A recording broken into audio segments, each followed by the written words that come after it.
পবিত্র শবে বরাত আগামী ৩ ফেব্রুয়ারি। দেশের আকাশে আজ পবিত্র শাবান মাসের চাঁদ দেখা যায়নি। সেক্ষেত্রে আগামী বুধবার ২১ জানুয়ারি শাবান মাস শুরু হবে। সে হিসাবে আগামী ৩ ফেব্রুয়ারি মঙ্গলবার দিবাগত রাতে পবিত্র শবে বরাত পালিত হবে। সোমবার ১৯ জানুয়ারি সন্ধ্যায় ইসলামিক ফাউন্ডেশনের বাইতুল মোকাররম সভাকক্ষে জাতীয় চাঁদ দেখা কমিটির সভায় এ সিদ্ধান্ত হয়। সভায় পবিত্র শাবান মাসের চাঁদ দেখা সম্পর্কে সব জেলা প্রশাসন, ইসলামিক ফাউন্ডেশনের প্রধান কার্যালয়, বিভাগীয় ও জেলা কার্যালয়সমূহ, বাংলাদেশ আবহাওয়া অধিদপ্তর এবং মহাকাশ গবেষণা ও দূর অনুধাবন প্রতিষ্ঠান থেকে প্রাপ্ত তথ্য নিয়ে পর্যালোচনা করা হয়। এতে দেখা যায় আজ সন্ধ্যায় বাংলাদেশের আকাশে কোথাও পবিত্র শাবান মাসের চাঁদ দেখা যায়নি। হিজরি সনের শাবান মাসের ১৪ তারিখ দিবাগত রাতটি ধর্মপ্রাণ মুসলমানদের কাছে সৌভাগ্যের রাত হিসাবে পরিচিত। এই রাতে বান্দাদের জন্য অশেষ রহমতের দরজা খুলে দেন মহান আল্লাহ তাআলা।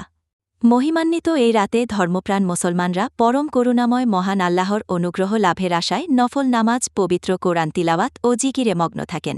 অতীতের পাপ ও অন্যায়ের জন্য ক্ষমা প্রার্থনা এবং ভবিষ্যৎ জীবনের কল্যাণ কামনা করে মোনাজাত করেন। পবিত্র শবে বরাত মুসলমানদের কাছে পবিত্র রমজানের আগমনী বার্তাও নিয়ে আসে। শাবান মাসের পরে আসে পবিত্র রমজান মাস, তাই শবে বরাত থেকেই কার্যত রমজানের প্রস্তুতি শুরু হয়ে যাবে।